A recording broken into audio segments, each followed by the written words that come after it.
everyone, and welcome to Rokk Players. It is very exciting today. I'll be your main host. Bjorn could make it today, and he kindly asked me to take his place. And of course, I couldn't say no with an amazing panel that we have, and I do enjoy hosting podcasts. But without further ado, I just want to mention the beautiful people that I have here. And I want to start with the amazing Ray. Now, Ray, just to let you know, before we start with you, I do have a California shirt. Oh, dear. Yeah, Nice. it is. It is my, where's it? Oh, yeah, right here. My wave break shirt. So this is the wave break. Nice. logo. Nice. So, nice. Definitely got a yeah. lot of wave boarding out here on the coast. Ah, So good to be here. Good to meet Gladiator for the first time. And yeah, I'm excited. awesome. And yeah, speaking of, maybe I should have introduced Gladiator first, but we have our good friend Gladiator here who is making his first appearance on Rokk Players. Rock, yeah. So, Gladiator, why don't you introduce yourself and talk about a little bit about what you do? Oh, sure, why not? So I am a indie game content creator on Twitch. I stream a variety of indie games. Some of the top ones I like to do is Open World Survivor. I like to play a lot of JRPG games also, and I'm a huge collector of pretty much everything, including vinyls. Very nice, very nice. I like that. I like that. Your knowledge of indie games is so good, and it's always enjoyable. We also have a new person who's making his first appearance here, and let me get him into the panel right now. And it's none other than Kirk. Kirk, how are you doing, my friend? How you guys doing? What's going on? Not much. Just doing a show and talking about video games, which I think everybody here really enjoys doing.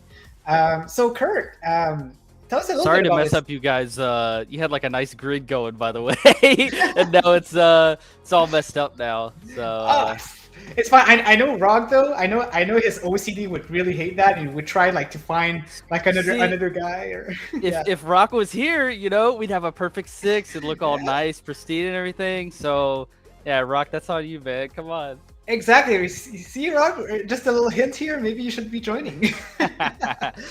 But Kirk, why don't you introduce yourself and tell us a little bit about yourself? For the people who don't know you. Hi. So I'm Kirkland. My YouTube channel is Kirk the Gamer. I really haven't been making content at all for like the last 5 or 6 years. Went and got a day job, did that whole shtick. But recently I got the opportunity to go on a very high profile morning show and podcast and talk about this whole Microsoft versus FTC thing. And that has opened up, various small opportunities and such. And I'm just trying to keep that ball rolling. It's definitely ignited a passion for me as far as like talking about games. And so that's what I'm here to do, man. That's awesome. I like that. And we're going to be actually talking about the FTC this week because we do have some new news, which I'm pretty sure you're aware of. So it's going to be an interesting topic.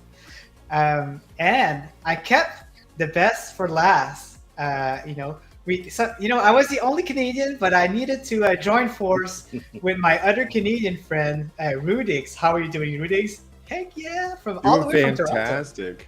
Yeah. Yes. Well, actually, this is a rain or a forest in Hawaii. Actually, I took that picture myself, so I like to throw it up as my background.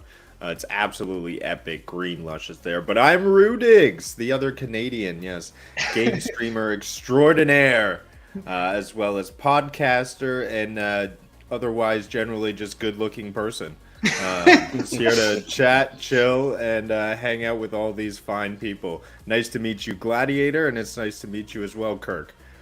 So look forward to getting into it. And Ray, always happy to share a panel with you as well. Yeah. Same here, That buddy. is awesome. All right, so now that we introduced everybody, let's go ahead and introduce the chat because I've noticed that there's a lot of people in there who's watching right now. We've got Mr. Reaver the Beaver who says, "What's up?" We've got SPG, Simply Pawn Gaming. William, how are you doing, my friend? We've got Ray, or as SPG would say, Ray, or something like that. That's the way he introduced it, and I love that. We've got Rock Show, who says, "Hey, Reaver, SPG, and Ray, always a good host of the chat when he's not around to host in the show." So I really like that. We've got Rouster. Good to see you, Rouster. Now with Rouster in, we know that there's going to be some Diablo conversation in the chat. So I'm glad to see you here, my friend. We've got Maker of Chaos. Welcome, Maker. I had a chance to talk to him a little bit today, so I'm glad you could make it today. We've got Miss Phoenix, who might make it today. We're not sure. We'll see if she gets her face stuffed with Chinese food. If that's what she said. So we'll see if she can make it.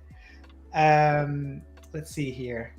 There's so many people. Welcome, everyone.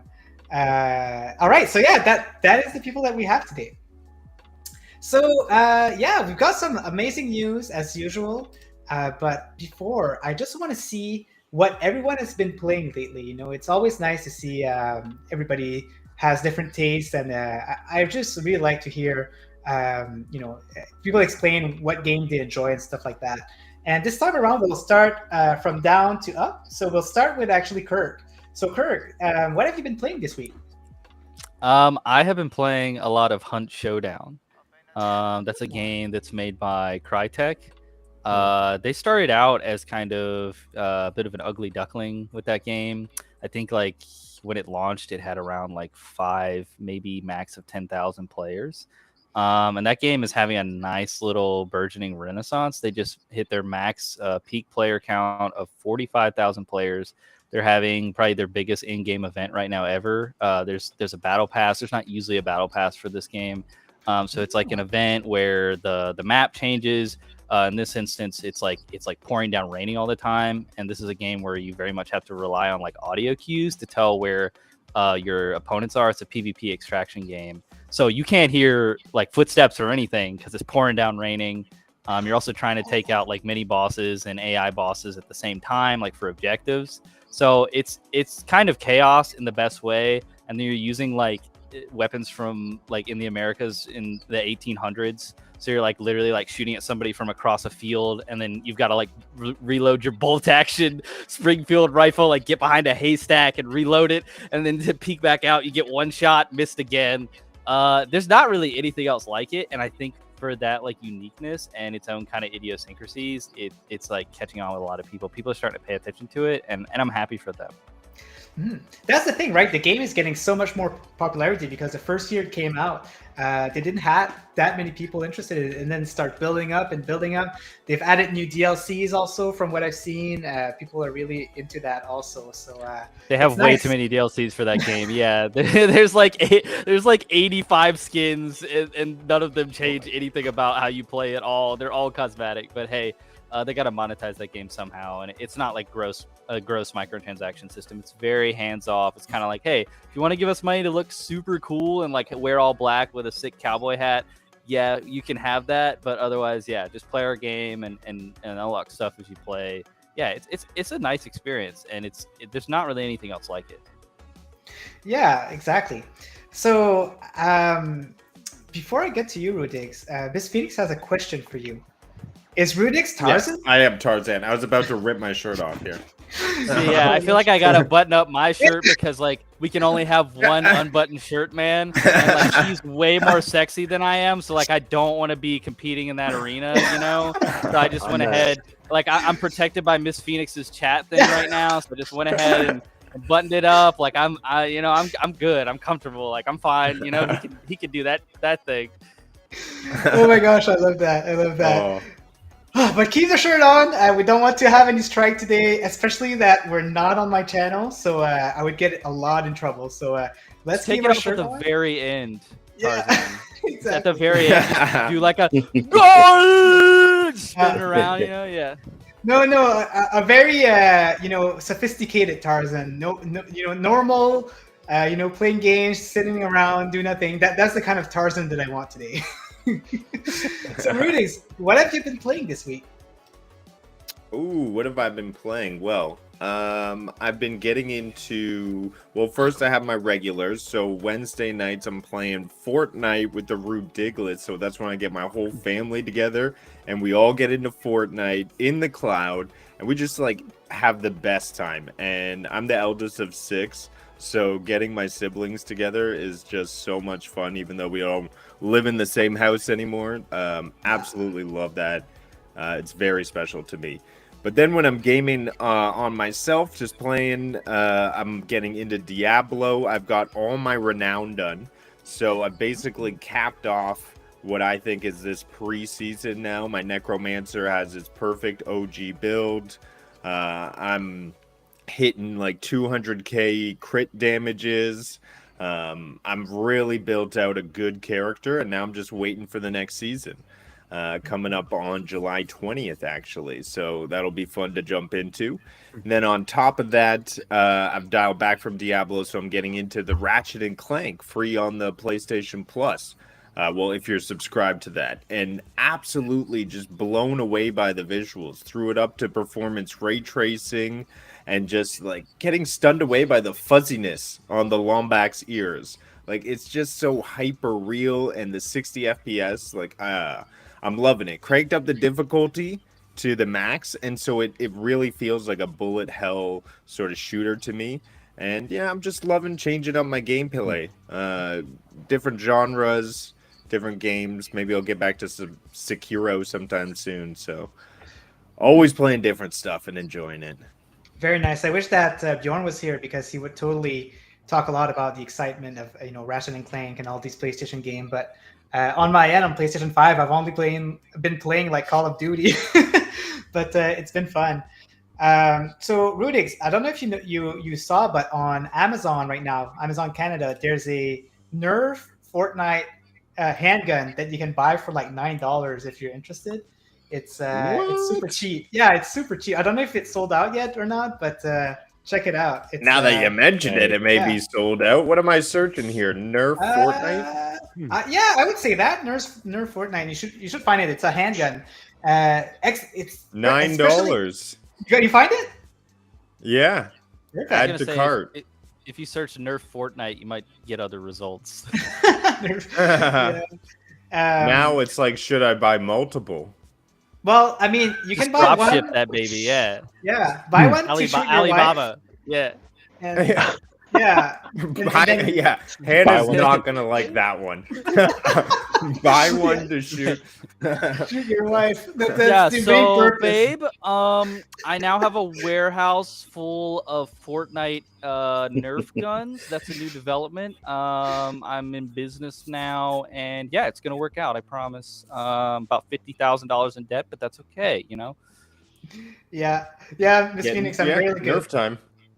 There you go. Have fun, and I hope that you show some videos about that. So, Gladiator, you're always interesting because you always have 1,000 games that you're playing every week. Let me share my list. And every time that I talk about, I discovered this new game, you're like, yeah, I played like 20 hours of it. It's a nice game. I'm like, what? It just came out. So tell us, what have you been playing this week? Oh, keep it like less than 20 minutes if you can. Well, first of all, I was on vacation, so I didn't get to play that much. But I came back just in time for the Steam Summer Fest sale, and I think I spent over maybe $200 to $300 of games.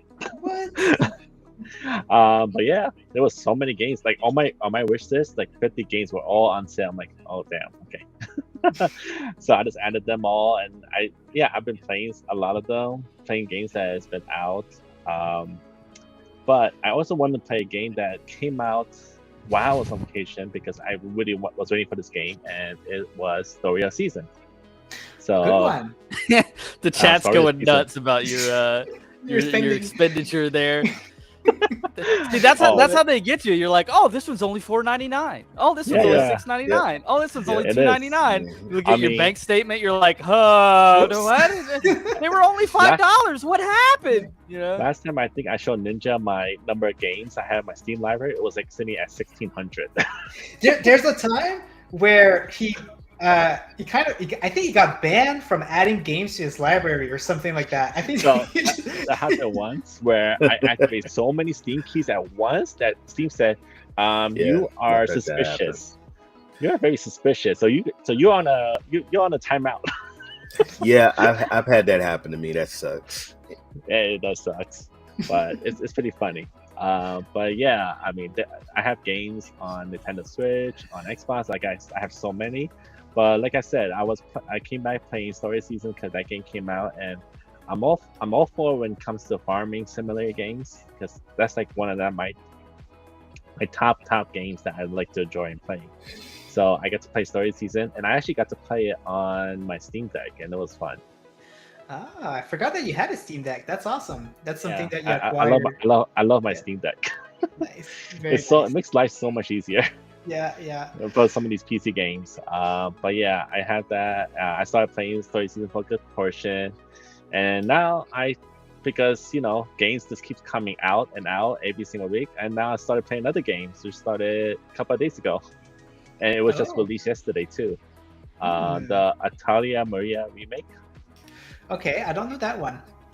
So that's from the Code Tecmo, and that's the first game that they released in the series of 20 games. That's in total right now. They have 20 games in total. But that Italia Maria remake was so the original one was released in 1997 on the PlayStation. So that's how it started the whole series, and since then that's how everything came up afterwards.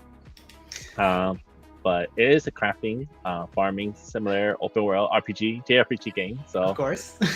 me with my JRPG, I'm all for it. Definitely. But yeah, it's pretty good. I like these games. Nice. I'm happy to hear that, and keep them coming. There's a lot of farming game coming, especially on Nintendo Switch. So it's the time. It's the best time to love these games because there's a fun one to play. So that's awesome. So Ray, now is your Yes. time to shine and to bash Mr. Cowboy here, saying, "Look at these amazing people," and then it's Ray. But I know. good to see you all. I know. I'm not even gonna go there. He's just jealous because he's not on this panel of VIPs. So I just brush him away. There you go. That's how you do it. So Ray, Yes. what have you been playing lately? Well, I'm a huge fan of Marvel Snap. They just got a huge update yesterday. Right now, they got a new campaign. They got Jean Grey, who's known as the Phoenix. That's the new campaign. So I'm working on that. I just purchased. So I have an account on my PC and my phone. So on my phone, I bought the premium edition. They get me all the time. I buy all the The variants. extra, the DLCs and all that stuff. They get me. So I'm not like Gladiator though. I'm not spending them 200. I'm like, I got a cap, and then Ruse got me pumped up because he's got Hawaii in the background. So I'm going to Hawaii with the family in about a couple of weeks. So I'm getting excited about that. But what I've been playing, Marvel Snap, been playing Diablo. My good friend Jeff hooked me up with an AEW Fight Forever code. I am a huge wrestling fan. I've been growing up with wrestling. This game reminds me, and I'm old, guys. I'm an OG of the old WWF No Mercy, WrestleMania, NWO versus Revenge, Nintendo 64 games back in the 90s, early 2000s. So I am loving this game, and they just announced that they're going to be adding more features and adding more characters. So I'm excited about that. So thank you. Very cool. Have you had a chance to look into WrestleQuest, which is I saw that. I'm looking Yeah. at. Well, believe me, that's on my radar. I'm definitely looking at that, and I'm checking. It's on my wish list, so I can't wait to get an alert. But yeah, I'm looking at that. That's gonna be pretty fun, and they got a lot of great wrestling indie games that I get it all. The indies and the AAAs. I love it all. Yeah, for sure. And I've asked them for an interview. I don't know if I'll be able to get one, but fingers crossed because oh wow, I really want to know more about the game. Sure, yeah, that I might help you. Oh, really? I'll get in contact with you. Hey. because it's a very small. No, go ahead. I'm sorry. Oh no, go ahead. Ray, are you gonna get that Black Panther variant that's in the shop right now? With it comes with the tokens. I got my yes. And every time I see a new variant, I'm like, I gotta get it. It's tough, man. Yeah. Yeah. Love that. On my end, this week I've mostly been playing Oxenfree 2, which came out yesterday, I think. But I had a chance to have an early review key, and I played a lot. I finished it within 2 days. Really enjoyed it. Other than that, I've been playing Moonlighter, which is it's getting an older to be an older game now, but it is a good one, and I'm trying to go through it and finally finish it. So hopefully, it's like a Zelda meets Stardew, right? Yeah, Zelda, and it's very unique because you basically own a shop, and that's where you get all your money, because you have to like sell all your materials that you gather from the dungeon and then sell it on there. It's really cool. I gotta get with you guys on. Yeah, I gotta get with you guys on how to get these codes that y'all are getting. I've never tried to do anything like that, so I'll have to get with you guys in the back channel, figure that out. Yeah, we can help out and let so you can know how to get in contact with these developers and stuff, because after you get kind of like in the ecosystem, it's a little bit less hard, but we can definitely help you out on that. Build relationships, I would assume. Yeah, PRs, and there's actually websites that help you out also, like Lurkit and Press Engine and things like that. I've seen Rainmaker. That's the one that I've seen. So yeah, I'm a little bit aware of that stuff. Are you familiar with that one, Gladiator? I know Gladiator is very familiar with all of these. I'm sorry. Yeah, Rainmaker. Yeah. Mm-hmm. Good. I saw Final Fantasy on there. Oh, they're selective. Very. Yeah. I saw Final Fantasy was like minimum 5,000 subscribers. I was like, dang, man. All right, like, just tell me I'm trash. It's fine. To my face. Good stuff. All right, guys. So why don't we jump in the news now? Let me just do something here. Try to figure out what the heck I'm doing, because I'm not used to this setup, but I think I got it here. And why not start with the most interesting news of the day? Let's see here. How do I do that? There you go. And there you go. I think this is the good one. So yeah, looks like Microsoft wins the court case against FTC to buy Activision Blizzard. And so the thing is, I'm not too familiar how all of this works, and I'm happy that we have Kirk here, because he'll be able to explain some of it, and then we can give our opinion. But so the first thing that I'm confused, and then I'll get you guys to talk. But so the court was in USA, right? But then FTC, isn't that in UK? So that's my first confusion in there. And then what I'm curious about is what does it mean, and what is going to happen moving on forward with that. So Kirk, since you're so familiar with that, can you maybe give a little bit more of explanation about it, and maybe your opinion? And you guys got to ask me like specific questions, because I already did like an hour and a half podcast on this. Like I can talk for way too long on this stuff. So I'll just let you guys ask the questions, and I'll answer them directly. All right. First question. Yeah. To what you said, the FTC is the the federal regulatory agency. So this is all in America in this case. Oh, gotcha. This is in the U.S. Federal Trade Commission. Yes, they would be like the CMA in the UK, for the United States. And I have a bone to pick with this headline, along with a lot of the headlines that have come out. To be very clear, Microsoft did not win the court case. So to try to explain it as simply as possible, the FTC brings the lawsuit against Microsoft and says, hey, we think this merger is bad. It's bad for business. You're gobbling up too much of the market. You're going to create a monopoly by doing this. And you're going to have too much control. So that lawsuit gets filed by the FTC, and then the court case starts. So they're going to go to court. They're going to litigate this. They're going to have the attorneys saying, did you not do blah, blah, blah? Didn't you say this? Whatever. We're going to have that for 3 weeks or whatever. Okay, at that point, the FTC says to the judge, hey, we're going to request a preliminary injunction. All right, what that means is we want you, the judge, to make a ruling right now that steps in and stops Microsoft from closing this deal until we hash this whole thing out, until we go toe to toe in court for 3 weeks, a month, 5 weeks, however long it takes, until we finish these proceedings and you have an ultimate decision about this case. We want you to, at the onset of the case, step in and stop the deal from happening, pause it, so to speak, so that it doesn't occur until at the time that the case is concluded. And so what happened during that kind of 1 week, 1.5 week span that everybody was going nuts about this, and for good reason, it was just juicy stuff, like all around, is they were debating on that request. They were having a preliminary injunction hearing on the request that the FTC made to stop the deal until the court case was over. Okay, they made their closing arguments last Thursday or the Thursday before, I don't remember, on a Thursday in the last 2 weeks. And then the judge got to sit with it and make her decision, and she ultimately published that decision, I think, on Tuesday. That decision was based on the request for the injunction. So she came out and said that the FTC did not meet their burden to show that they needed or should have this sort of forcible stop of the deal until the court case was concluded.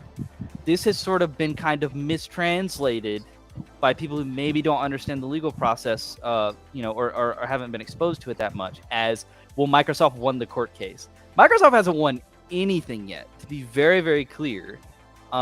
This is a very good sign for them, right? Because it's, as in considering this question of should I step in as a judge and stop the deal from happening, she's trying to determine just from like a surface level type of assessment. How does this case look to me? Do I think that the FTC's argument is generally good? Do I think that it's worth me coming in and stopping this deal right now because, it is potentially bad? So Microsoft winning on this particular point is like a very good indicator of their success in the case. But like, the case still has to happen. It hasn't really actually even started yet. It's going to happen in Washington, D.C., which is the capital of the U.S. for my non-American friends. And that, I don't know how long that's going to take. But this is just on the question of the injunction. And also, to make matters even more complicated, the FTC is appealing the injunction decision. Like, this isn't even the case. They're saying, all right, screw you, Judge. I mean, I'm just, I'm being hyperbolic, right? They're not saying that. It's all totally professional and according to the procedures and everything. They're saying, screw you, Judge. We don't like this decision on the injunction. You should have stepped in and stopped the deal. We're going to go above your head to a higher court and make an appeal to them and say, hey, we think the judge messed up. To get a little bit into the legal analysis weeds, I think their argument, based on a lot of legal experts, is going to be something to the effect of, Judge Corley ruled against the FTC on stopping the deal right now because she didn't believe that they proved that it was substantially likely to lessen competition. Some legal experts are out there saying that the FTC is going to appeal to a higher court and say, hey, higher court, that's not the standard with which she's supposed to review this question. She's supposed to determine if it maybe will, if there's a possibility that it will lessen competition, and if so, she's supposed to step in and stop the deal temporarily. So that's going to be the question that gets reviewed by the higher court. How long is that going to take? I'm not sure. Some people think it's going to happen like before this deal closes. I don't see why that would happen. Appellate courts like to take their time. I think we're looking at 2 to 4 weeks probably just on an appellate decision on whether Judge Corley ruled properly with the injunctive decision. And even then, the appellate court gets to decide, hey, you were wrong, we're overruling you. We're actually going to enforce an injunction and stop the deal, or I guess they would roll the deal back. I'm not totally familiar with how business transactions work in terms of enforcing antitrust. Or they might say, hey, we're actually going to send this back to you, Judge Corley, to reconsider, and we're going to kind of point you towards the error of your ways in terms of how you evaluated this, and make sure that you're mindful of that when you reconsider the question. Or they could just say Judge Corley was right and this appeal is denied. Those are the 3 scenarios that could happen. And I'm going to shut up now until you ask me another question. That is interesting, though, because it feels like, it's almost there. There's, like more courts are happening within the next 3 weeks. And it's getting there compared to last year where we had no idea where this was going. So much to it. So before my next question, does anybody else wants to add anything to that? I just want to say, man, it was crazy because I saw people let's put it out there. You got the bots versus the ponies. You had the bots out there with champagne. They're popping champagne. I watched two guys popping champagne. I seen somebody crack open a beer and was playing WWE New Generation X, and he's doing all the X. Guys, there's nothing has been settled. It's just a court tug of war. It's just tug of war. Nobody has won. Well, anything. they get to close the deal at least, and I mean, Activision stockholders get their $95 a share. So there are like actionable items that are going to occur now. So I get people like maybe being excited about that. But in terms of like, I don't know, I think a lot of people want like Diablo on Game Pass. Like, that ain't happening anytime soon, and that may not even happen after the court case is over. So, yeah, you're totally right on that front. I don't know, man. It's just how I'm looking at it. I mean, it doesn't... I have an Xbox. I have a PS5. I love gaming. It doesn't affect me regardless. Wherever the games go, I'm going to play it. But honestly, I just wish it'd be over with. I just wanted to just go away so we can just get back to just gaming. But I'm going to leave it at that. It's pretty much court in a nutshell. I just wish it would be over with. Yeah. It's going to take a while before the, it's like jail. It takes so long before someone actually goes to jail, It's crazy. So from what we're learning, it doesn't mean anything in terms of adding the game inside the service. So if you could take a guess, Kirk, when do you think that everything will be finalized, or the best of it? When do you think that could take? How long do you think that could take? I think we're looking at months, at least 2, at least. I think that's like optimistic. It's pretty good. It's not too bad. 2 months. Yeah. Sure. I mean, it could also be 8. It could be 14. Yeah. I wouldn't expect it to be more than 14. But yeah, I mean, these things can, and there's all sorts of measures that a lot of people are accusing the FTC even right now of the appeal being like kind of like a stall type of obstructionary tactic, right? Like they're saying, oh, there's no way that you could possibly win this appeal. You're literally just trying to drag out the case, basically make it as grueling a process as possible for Xbox. I guess to sort of set an example. Like the FTC is a regulatory agency, so they are charged with the American Congress, which is the counterpart to Parliament in other countries. They're charged by the legislative body with implementing these regulations and making sure their task is to make sure that they maintain balance in the industry space, in business. If that was like mobile service providers, then they would make sure that there's only 3 mobile service providers left, and they all have subsidiaries, right? But there's just Verizon, AT&T, and T-Mobile in the U.S. And so if one of them tried to buy the other one, you'd only have 2 left, and then there'd be a lot of potential. They could double how much everybody has to pay for their data and their phone service and stuff. So having a certain level of competition is very good for consumers, because it's like if you have 5-6 players in the market, one of those guys is going to be like, you know what? If I charge $10 less for my service, I bet more people would come to me and buy mine. And then the other guys were like, well, if you're going to do that, I'm going to charge $20 less because I'm going to get people to buy mine instead of yours. I'm going to make more money than you, and so on and so forth. And when that starts to get eliminated because these companies are just using their buying power, the sheer weight of a company like Microsoft to just be like, yeah, I'll throw $70 billion at Activision and buy Call of Duty.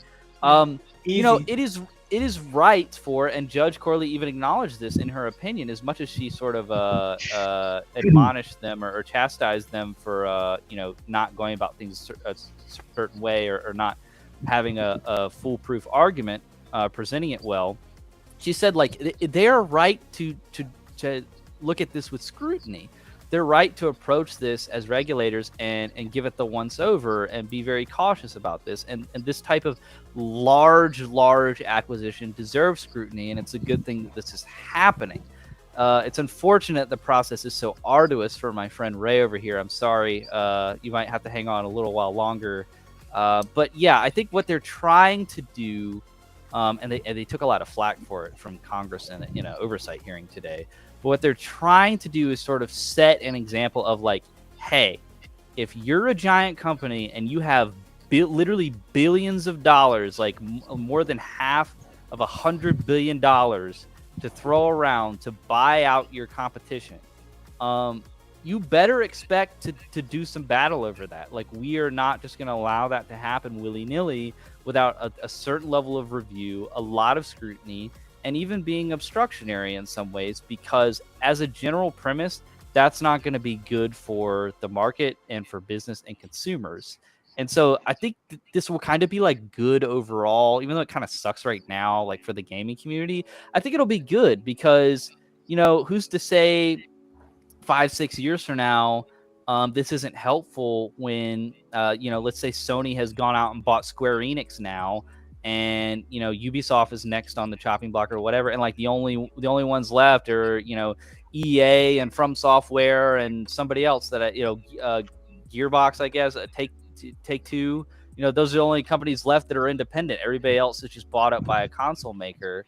We might be happy that those companies, Sony and Microsoft, are going to think twice about trying to go buy those developers and those giant publishers, because they're like, well, we saw what happened with Microsoft bought Activision, and that was just a headache, man. So we're not going to do all that, and we might be happy that those big time game makers are going to stay independent at that point.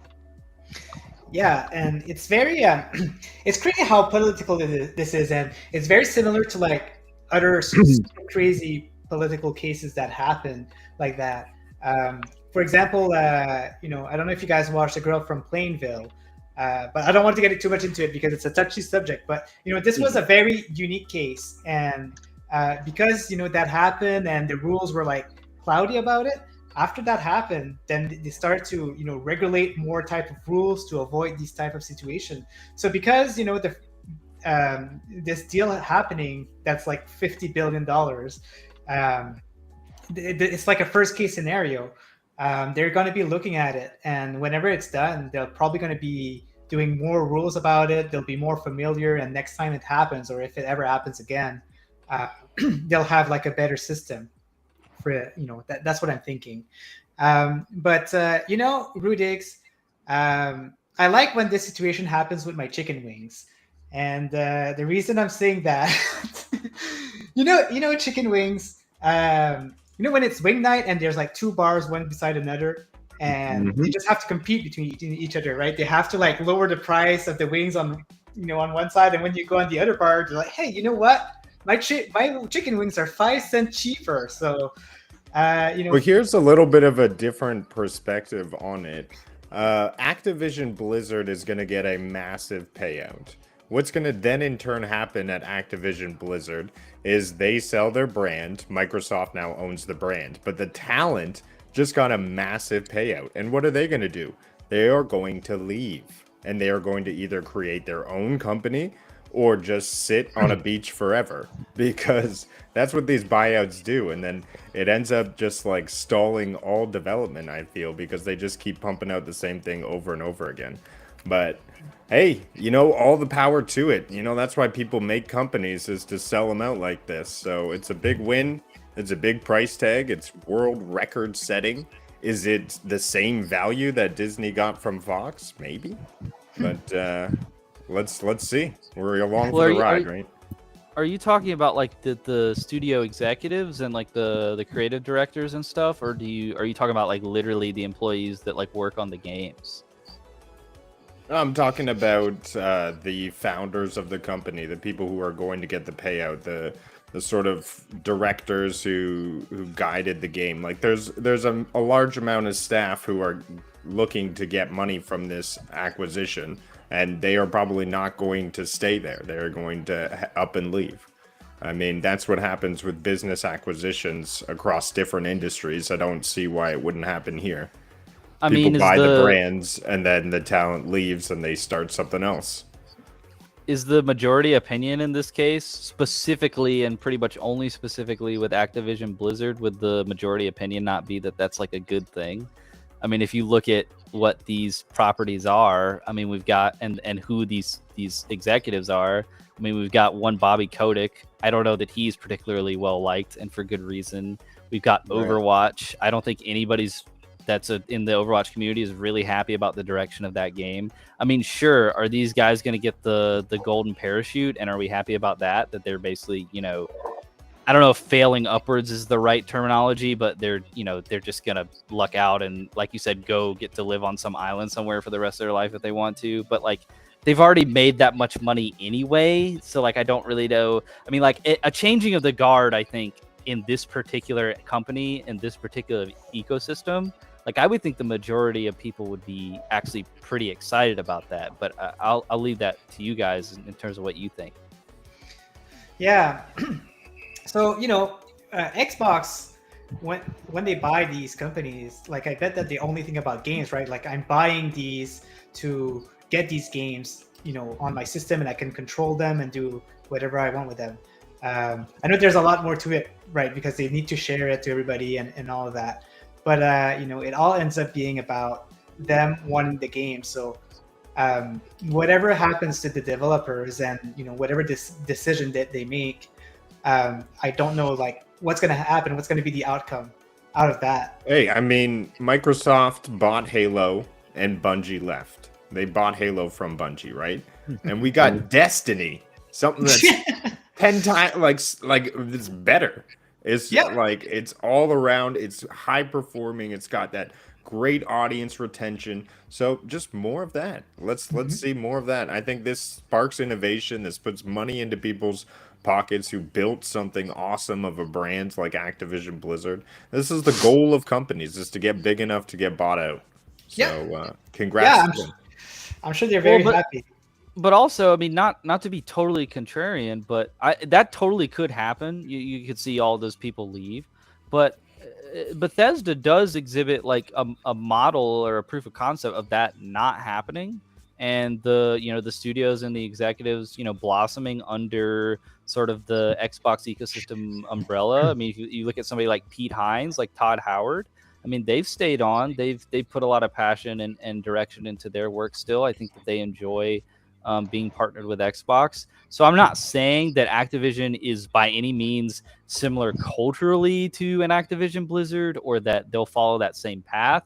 I think there's a lot of merit to what you're saying for sure. But I think that Xbox has at least demonstrated that, when they bring in a company like this, they can sort of shepherd them to a place where, they're comfortable making Xbox exclusive games under that umbrella and like continue doing what they did that was great before.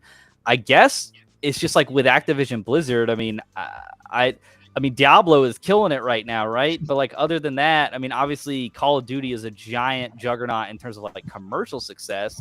But I don't know the last time that anybody really like talked about like Call of Duty like as like a game of the year contender or anything. And as far as it's all about that mobile income from Candy Crush, right? Isn't that what it's all about? And COD Mobile as well. Yeah, that's crazy. Yeah, they're killing it mobile. Yeah. So, Gladiator, what's your thoughts on all of this? Like, I've actually never heard about it from you. So all this, you're not allowed to stay quiet, Gladiator. You have to talk. Well, the thing is, I know Gladiator is not like a political person. It's all about the games, and I'm exactly the same. I just like playing games. Like, who cares? Who owns what and all of that. So, yeah, I'm just curious. What do you think about all of this, Gladiator? Well, a few things is, so one thing you don't know is I do have stocks in Activision. Ah, interesting. Get that $95 per share, baby. Yeah, but what Microsoft is doing with Activision, it also opens a lot of possibilities, especially with what Microsoft has relationship with other companies as well, especially with Nintendo. I mean, just imagine like what could definitely happen in the future. You might see Call of Duty on the Nintendo Switch, like they had back in the Wii U, I believe. There was a Call of Duty on Wii U. So you never know. Like these things called open possibilities, like many doors. And of course, with Microsoft, they have the resources. They have the access to the resources. So with Activision, Activision will get all these resources and opportunity. Yeah, a lot of probably some people will probably leave and form their own studio, and that's usually how it goes. They leave, they form their own independent studio, they make their own games, and they become indie devs. That's just the way it works. It's just a cycle that just keeps going on. But I don't know. It's hard to see what will happen, but I think with this, it opens a lot of doors, I would say. Yeah, gotta agree with that. And it's already happening because we saw some Call of Duty employees move to Ubisoft, right? And we're seeing X Defiant, which is a very fun game. So we keep seeing that happening, and it's okay. It's healthy to just have multiple studios separating and having their own vision and all of that. So that's that a great example too, X Defiant, of like how to take like an existing model and evolve it in a way that just improves upon some of the general deficiencies. Like I think like the biggest complaint with Call of Duty in terms of the multiplayer side is that the devs don't listen to community feedback, apparently. I mean, that's like the biggest echoing complaint from the community. And like X Defiant, those people that have come over from Call of Duty, I would assume that they've sort of relayed that message of, hey, we've really got to prioritize community feedback because that was a big problem for us over at Activision. And like that's like their whole marketing shtick is like, we're doing like hyperbolic again, but we're doing 5 open betas and everybody gets to get it and test it and give us a bunch of feedback, and then we're going to incorporate that feedback before the game comes out, and even then after the game comes out we're going to be communicating with you guys. Like they've been very upfront and forward facing in terms of like prioritizing what the community has to say about this game. I mean, heck, they even redid the logo, for goodness sake, because everybody's like, that logo looks cheesy as all get out. They even redid the logo, but they've redone some of the mechanics, because of all that feedback. I mean, that's a lot more change that you see to a title, in like the final year leading up to its release, just because of betas and like playtesting feedback, than like any other, pretty much IP that we see. I mean, usually it's like little tweaks, and they're just testing like server strain and things like that. So that's like a new thing, like that's a new thing in the industry, and that's resulting out of what Ruddiggs is talking about, of like these people kind of going off to do their own thing, feeling like they can do something different or new if they spread their wings and go somewhere else. So that, there are potential opportunities with that. And I think also with Activision Blizzard in particular, like other than Diablo, which again is crushing it right now more than they ever have, I think the majority of the Activision Blizzard IP, at least in terms of public perception, is like growing very stale. So some freshening, like allowing those devs the opportunity to go out and work on some passion projects and stuff that's fresh. I mean, look at like Hi-Fi Rush. Like, what if the Call of Duty people or the Overwatch people go off, form their own 11, 12-man studio and make a Hi-Fi Rush? Like, that would be awesome. So, yeah, I'm looking forward to all the possibilities that this presents in terms of that stuff. And in my opinion, thank goodness that, they listen to the people for X Defiant, because when I first tried the beta, it just wasn't there. It just wasn't fun. There was like a lot of stuff that needed improvement. And when I played the one of the last beta, it was so much more fun. Like they tweaked some stuff, and it's really fun. I see Rudix as like angry typing inside the chat there. There's a big there's a war. There's a big war here. Wait, how do I type in the chat? Wait, I don't. You need to go on YouTube and get in the chat. Listen, I don't need to do Baker, that. I wasn't saying that Bungie's Halo versus Bungie's Destiny. I was saying once Microsoft took on the brand of Halo, it continued down whatever path it was going, and then Bungie created Destiny. And parallel the two game trees, Destiny rose up, Halo went down. And so that's kind of the future I expect us to see with other acquisitions. That's what just kind of I was basing it off of. But yeah, I like Acres always gotta stir the pot. I like Halo Infinite better than Destiny. Oh I think boy. it's better. Oh, Okay, better so than did we- TikTok always raging. do we kick out Rudigs or Kirk? I'm not sure. I don't know. I don't know who I want on my side. No, but it's true. I like it- Destiny 1. I like Destiny, the original Destiny. Very good game. I think, if you do the same thing for 9 years in a row, I think that deserves a little bit of flat. That's all. I recall for Destiny 1, they had the team, the original team, but then Destiny 2, they switched people. They had different people working on it, even though it's the same studio. Remember, guys, it's preference, okay? It's preference, all right? Just remember that, okay? Thank you, Ray. Thank you. Just having a little bit of fun, Ray. Come on. Oh, I love it. I love it. It's nice though. It's a good conversation because Bungie did Halo, but then they switched to Destiny. But then Halo is now owned by Microsoft, and they're doing their own thing. It's always a fun conversation to have. Moving on to the news, let's go ahead and talk about GeForce Now. That is me. That is not what I want. This is what I want. There you go. And moving here. Yeah. So it's just a little bit of news, but very exciting news. So we've learned that Dragon's Dogma Dark Horizon.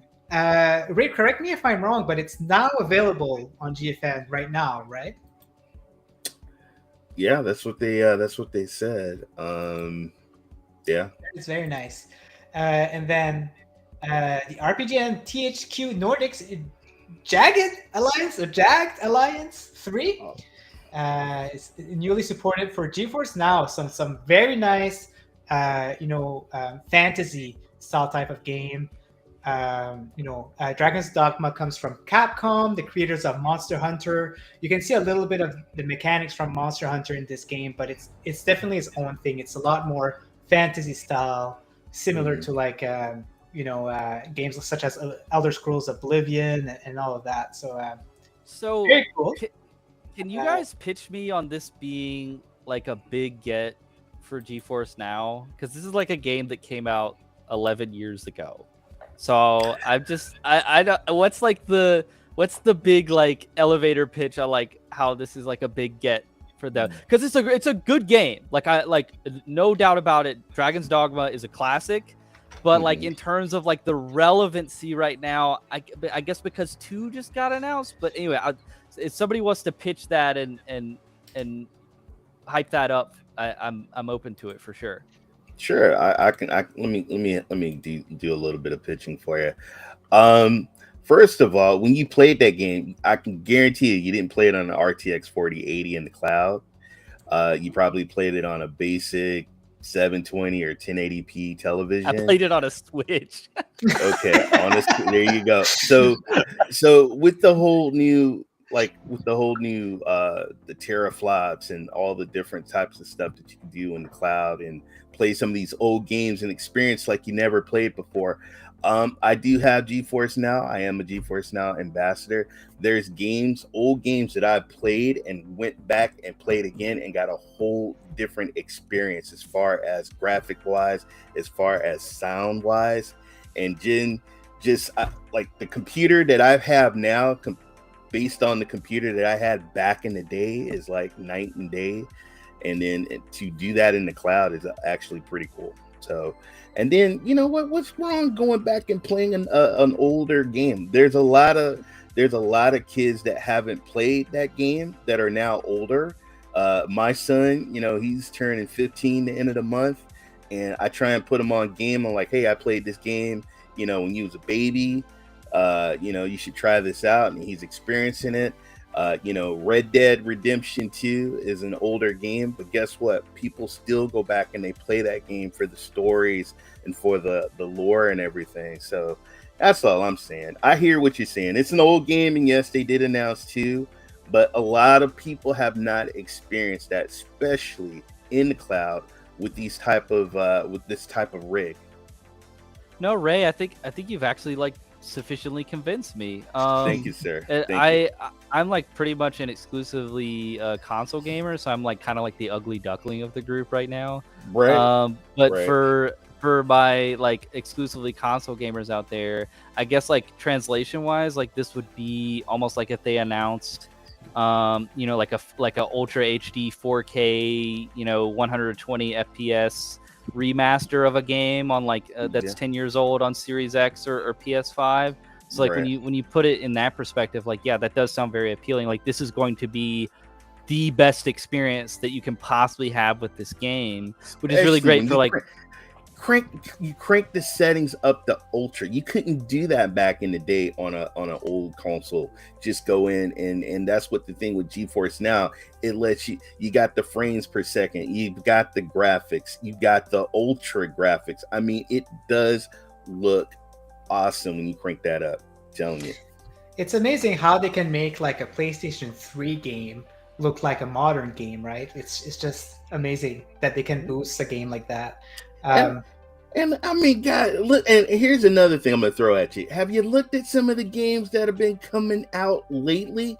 They look like they were back in the 360 and PS3 days, man. I'm just keeping it real. Hey, come on, Rock's been on that Hogwarts now. That's a pretty looking game, Ray. That's a real pretty looking game. I actually purchased that game and I love that game. But let's be real, there is some other games that were AAA that came out and just ugh. Yeah. Am I the only one that thinks that Final Fantasy 15, like on the Series X or the PS5, looks a little bit better than 16 does? Am I the only one that thinks that? Like 16's like a little bit muddy looking. I was surprised with that game. I mean, that's a big budget title that just came out, and it's let's talk. Let's talk about Forspoken. Let's talk about Redfall. Let's talk about these big AAA games that let's be honest, they had $70 price tags, and you cannot tell me that these games were like true AAA games with the AI and with the just the optimization and everything. They were horrible, and to charge people that amount of money is just terrible. Gollum, thank you. Is a good one, yeah. Thank you, Ray. I watched the episode where you were talking about Gollum for like 15 minutes. You can't do a 180, Ray. You're in the trenches defending that game, man. I was because you know what? Because it was a good puzzle. Because I took it what it was. It was a stealth game. I didn't pay anything for it. I actually. Thank you, GeForce. They hooked me up with the code, but it was a stealth game. But the graphic wise on it was horrible. The graphics were horrible on that game. You know what that game is? Have you guys ever seen the Styx games? There's two of them. Oh, Styx is so good. Yeah, such a good game. Yeah, that Gollum game is just a Styx clone. Is all it is. But it got marketed as something completely different. It did. If they'd have made that game like $30 and 70. I did say also like there's no way in hell that game was a $70 game. Like no way. Crazy. But I had fun hiding and jumping around and stuff. I will admit to that. But as far as it being a $70 game and just what people thought, what it was marketing, no. I haven't had a chance to try 16 yet. It's in my high priority list, but I didn't get a chance. And I'm only hearing good things about it. But it's the first time I hear about the graphics being a little bit less than 15. And 15's graphics is not like the best either. So that's just my take. Don't take that with more than a grain of salt. That's just me looking at it. But then you have a game like Lord of the Rings that it doesn't. You don't have to worry about it. It killed it. It did a wonderful job. And it didn't have to have 60 frames per second. It didn't have to have all the graphics. It was a great Nintendo game, and it did a fabulous job. Which game? Lord of the Rings? Yeah, what game is that? The new one. Murder? No, the new. I mean, I'm sorry. Link. Oh, the Breath of the Wild game. That is not the same thing. You were like, Lord of the Rings is looking good. Not Lord of the Rings. I'm sorry, not Lord of the Rings. I'm talking about. Lord of the Rings. I'm talking about the Kingdom. Tears of the Kingdom. Yes, there you thank go. you. Tears of the Kingdom. Yes, that's what I'm talking about. Yeah. That was good. I'm over here. I'm reading the comments and I'm trying to talk. Yeah. Yeah. Oh yeah. That's what it is. We were all like, Hey, Yeah, Ray, sorry. Ray's really standing Shadow Mordor right Yeah, now.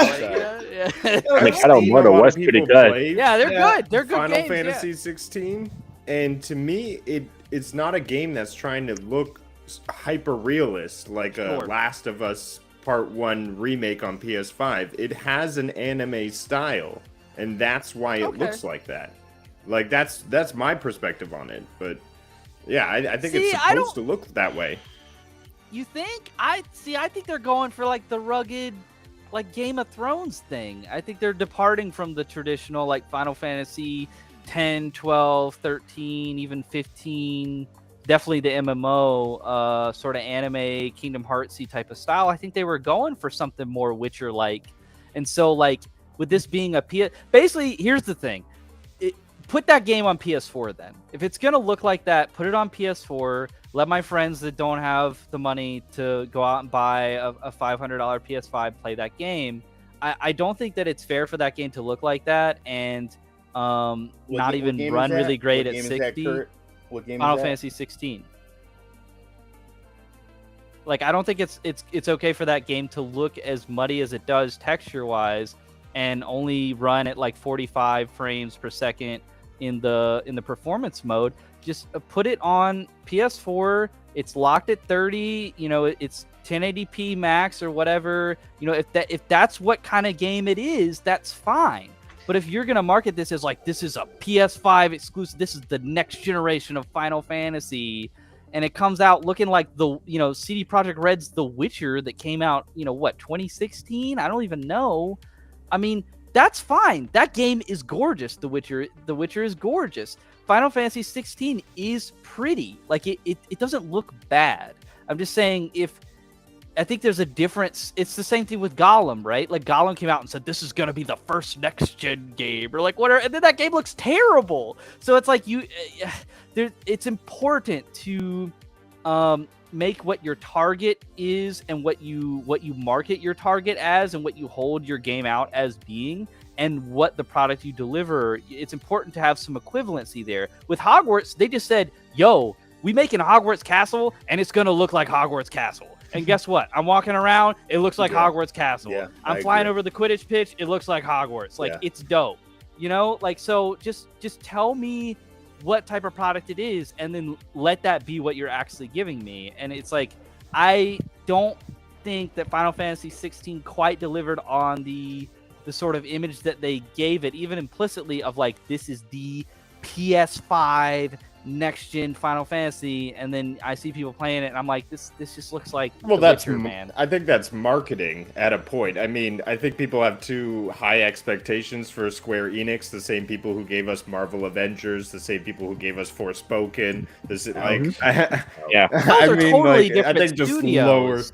lower, but it's I mean, under that's- the same head. I'm just saying, like, I think our expectations are a little bit high for the Square Enix team right now, where they should be a little bit lower. They haven't shown us anything, but So the thing is, I'm surprised that I'm hearing all this talk about the graphics because, to be honest, like the reputation of Final Fantasy has always been to pushing the RPGs to the limit. So it's very interesting to me to hear that because when Final Fantasy VI on Super Nintendo came out, like the pixel graphics were amazing. It was really pushing the SNES to its limits. Same thing with Final Fantasy 12. I'm going to jump forward a little bit, but 12. You wouldn't even think that this is probably the best looking game on PlayStation 2. Like they were really busting their budget out for every single game, and hearing that is just crazy. And I think that one of the reasons is because this generation of platform is just really weird. Like they decided to release the console right when RTX came out and when Unreal Engine came out, and these consoles are just not powerful enough to get these things going. And I feel like it has a play in that. And now whenever they build these games in like these new engines, it's just hard to make it support the good graphics that we're looking for and all of that. So it's it really doesn't help. But then Starfield's you still gotta have. be- Go ahead, Kurt. Go ahead, Ray. No. Go ahead. I was just saying, but you still have games out there, like, I mean, that don't have to have the graphics to be a hit. I mean, you had, what was it, Vampire Survivor, that was a hit. There's a lot of indie games that don't have the AAA budgets and don't have the graphics. It can still be an awesome game. Nintendo Switch just pushed out Tears of the Kingdom, right? 30 FPS. It wasn't a graphically fidel, and it's an amazing but game. it was amazing. It's Locked fine, me in every single Sure. day. I think that, yeah, I totally agree with Ray, and I agree with you as well, that it's really great that we have alternative, we have a wide breadth of experiences. I mean, the indie market is just, it's booming. It's almost like we're oversaturated with games. There's too many games that we can even play in a given year, and that's a really great problem to have. So it's really great that all that is on offer, right? And through, the Switch, things like Game Pass, things like Steam sales, all that stuff is pretty widely available to a vast audience. But at the same time, I don't know that completely undermines the fact or offers a cop out for the fact that, like, these machines were, sold to us as like, this is going to be a next level type of experience that's like comparable to sort of like what PC gaming would be like. And sure, of course, PC is going to evolve, right? So the console's never going to be able to keep up, comparably to PC. But I think that it was marketed as like sort of this sizable jump that was going to occur from the PS4 to the PS5 or from the Xbox One to the Series X. And I mean, we're what, 3 years in, if quite that, and we're already getting told, well, Starfield's got to be 30 FPS if it's going to hit, 4K. I mean, that's rough, man. Like 3 years. I mean, with PS4, it took like 6 years for those games to top out. So this is different, and I think, again, it's great that we have like a beautiful, aesthetically stylistic, amazing artistic direction in indie games, like amazing mechanics utilizing that artistic direction, vastly different experiences on offer. If you look at like a viewfinder where you've just got beautiful ornate backdrops, and then you're putting your camera, your picture where you need to solve the puzzle for, and you put like a bridge there or whatever, like that is so cool. It's so amazing that we're getting games like that. I don't know that then makes up for the fact that Redfall looks like looks worse than like a Borderlands 3 and runs worse also. Like that doesn't make any sense, So I think that the people that went out and paid $500 for these machines, maybe they paid $1,000 between the two of them. I think that they have a right to be like, yo, why is the best game that I can play made by a studio that is published by Annapurna? Like, come on, like, I mean, yeah. It's crazy. I don't. It's crazy. Like I said, it's just. Man, Ray, remember the old days where games came out, we played them, and that's it, right? Like, I miss that. Oh, are you muted? He's on mute. I think you're muted. Yeah, you're on mute. It's the price. I got my the price landscaper tells you out everything. here. I got my landscapers out here. But yeah, I remember the good old days, man. But the bar is set though. But honestly, I don't know, man. You're AAA. You're like Starfield, the ultimate game, and it's at 30 frames. I don't know. I'm still gonna. It's weird. I'm gonna play it, but I don't know, man. On my box, that I purchased, it says up to 120 frames. On my other box, it says up to 120 frames, and we're seeing these games come out 30 frames. But I played games though that is okay at 30 frames per second. A lot of people didn't like Batman, the Gotham Knights. I played it was all right. There's some 30 frames per second games I played, but when are we gonna get these 120 frames per second games? When are we gonna get these set 60 frames per second games? Because it seems like, and then if you look at the interview, Todd, they decided to cap it at 30 frames per second because they decided that they wanted you to have this great features and the quality, and and I'm like, why can't we decide? But anyway, It looks ultra real. PlayStation is doing that now, though. As I have a place, like, they are giving you 120 FPS in Destiny's Crucible. They are giving you 120 FPS in Ratchet and Clank. they're giving you high performance modes. Like they're trying their best on the PlayStation through their PlayStation exclusives, but I'm just saying that they are delivering that from something that was designed in 2018. And yeah, I agree. They were stuck designing something in 2018 when we had a technological boom in graphics in 2020, right? And that's just that's the suffering. And then the marketing that they get us to buy a new iPhone every year. It's the same marketing team. They're I don't like that either. Best thing. Like that's what they're programmed to say. They're not going to tell you the truth. They're like, hey, it's kind of outdated, but we're going to put stuff on it. Hey, no, we can't just sit here and say, oh, that's just marketing, and they're just going to bull blank us, till the end of days, and we accept that. No, we can still call these companies out and hold them accountable. And to your point, it is very good that Sony, as first party product, is putting out these blockbuster games that perform well, that look great. Like nobody's denying that. However, is that all we get? Is Sony first party? Can a Square, not put out a 60 frame per second 4K game? Yeah, I mean, I don't and if it's like a texture problem, if it's like a complicated, like go back to Unreal 4 then, man. Yeah, figure it out. Why right? why on the Xbox Series X is playing Metal Gear Solid 5, the Phantom Pain, a better experience than if I go out and buy a game that came out 2 months ago? Like that doesn't make any sense. I don't know, optimize the game to the hardware then. I mean, and Ray, to your point, like I think the machines that we bought, man, are just going to be backwards compatibility machines. Like I think we're just supposed to be able to play games in 4K 120. I took my Stadia refund and I invested in a PC, a high-end guy.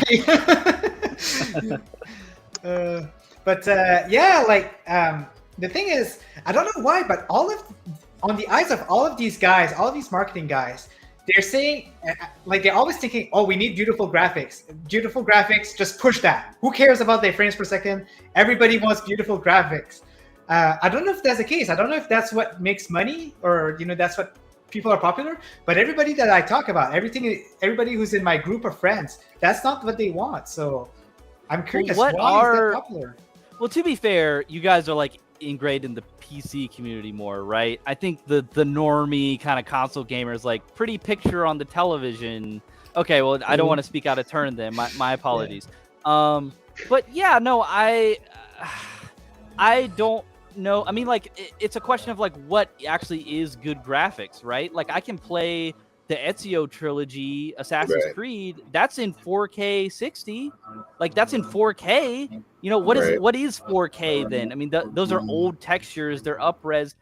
So is it a thing of are they overachieving with these games? Is Redfall trying to do too much, and so they should have rolled back the? I mean, that's God, I can't believe I just said that sentence. Is Redfall trying to do too much? Well, are they trying to do too much with the textures and the assets and stuff, such that they can't do a 4K 60? I mean, maybe they need to take a page out of the indie developers' book, who are realistic about the type of product that they can put out there, and they say, hey, we're going to use a dinky little fun, aesthetically pleasing kind of artistic art style, and that's going to be the hook. That's going to be, I mean, these indie games are looking beautiful. I mean, just magnanimously, just picturesque, almost painting like at times. So I don't know, maybe these big time developers like EA and the Bethesda, etc., need to start thinking outside the box and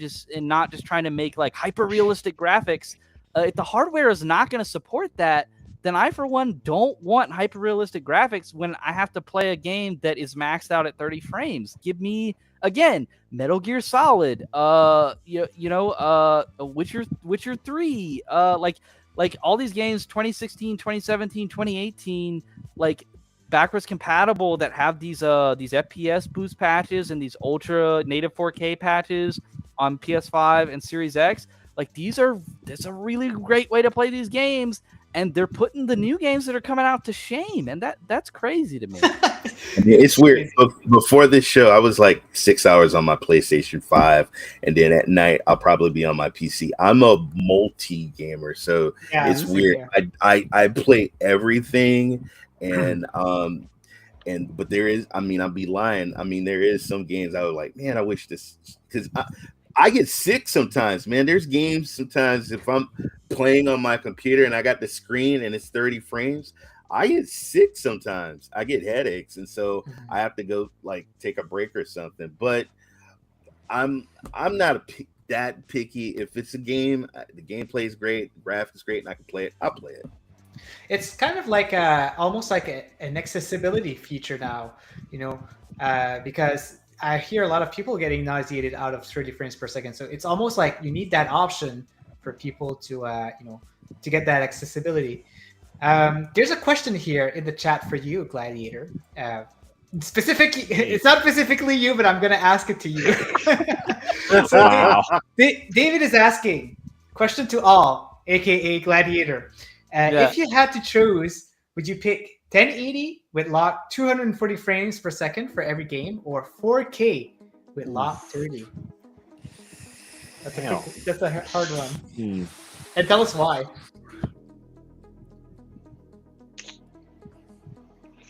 I guess for me, I would just say 1080.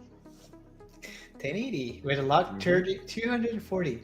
And what's your reasoning for that? Well, yes, I guess people these days they want games to like look fantastic and looks amazing, gorgeous, and have But for me, I guess the graphics are great and all, but I'm still like old school, traditional. Like I'm here for the story. I'm here for the good music, soundtrack of the game, the good story, the good narrative, the character development, and of course, with that, like I want to play a game that is smooth. Like I want to have good frame rate to balance out the graphics. Like, yeah, graphics would be cool, but if you like look at it and then you have that low frame rate, you just like, I don't know, you get like tired. Like it's like looking at painting and a painting on a wall. You just want to have you just want to have that one paint that you want to see and just enjoy it. It's like you could stare at it for a long time and just play for a long time. For me, 30 frames per second really doesn't matter as long as it's not janky. Like if you get some drops, it's gonna hurt my eyes. But as long as it's even if it's 60 and it's janky, I'm gonna hate it. All I want is just a stable, game, and my eyes are gonna be pleased.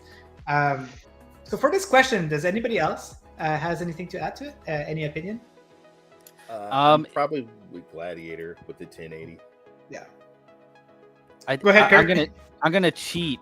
I'm gonna cheat and not play by David's rules and say I'm gonna take 1080p, but it's gonna have the super sampling, so it renders at 1080p, but then it checkerboards. No, you got two choices.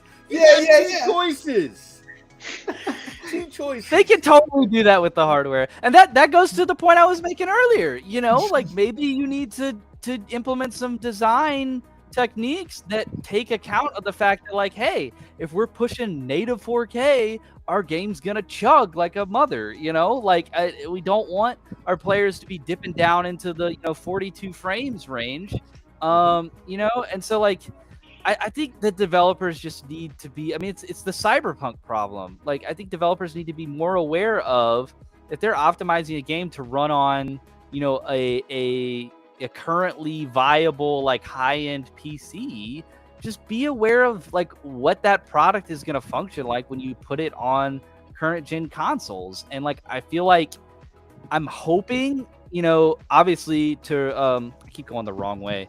Obviously to Ruddick's point, Nintendo, I guess like a Pokemon Arceus would be the counter to this, but like Nintendo usually with their properties is very good about that. They know what they need to deliver on. They know what their hardware capabilities are. So Tears of the Kingdom, like it is what it is. It functions perfectly for what it is. Hopefully with Starfield, they made this creative choice intentionally, unlike Redfall, which seemed like it was like forced by just hardware, and design limitations. Hopefully Todd Howard and others have looked at this game. And when I'm watching the gameplay at the Xbox showcase, like I think it looks all right. And I think that 30 frames looks bad typically. So that to me says maybe they've sort of designed around this. They've sort of realized, oh, we got to implement motion blur. We got to make sure that the gameplay functions a certain type of way if these extra frames are not going to be available to players. So like if you're doing that type of stuff, that's great. But yeah, in a world where we can't trust like devs to do that, and we get like a product that doesn't function properly when we get it in our hands, yeah. To David's question, we pretty much are forced into taking the 1080p with the extra frames. I mean, I literally played God of War, the original God of War remake from 2018 on my PS4 at 1080 60.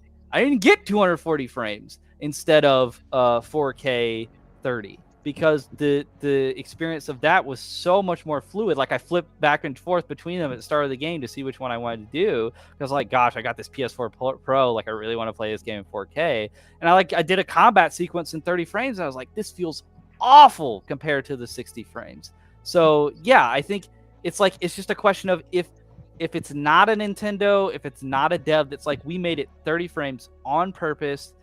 We're trying to give you a very bespoke experience. We've designed around this. It's purposeful. If it's not that situation, I feel like we as gamers, like we can't trust it. So we're boxed into the 1080 and the additional frames because that's the only sure bet for us. All in all, it's just Pika Pika. Pika Pika. Oh yeah, there's Raven Anime. Welcome to this chat, my friend. Oh. Chat is being very, very active, and I love it.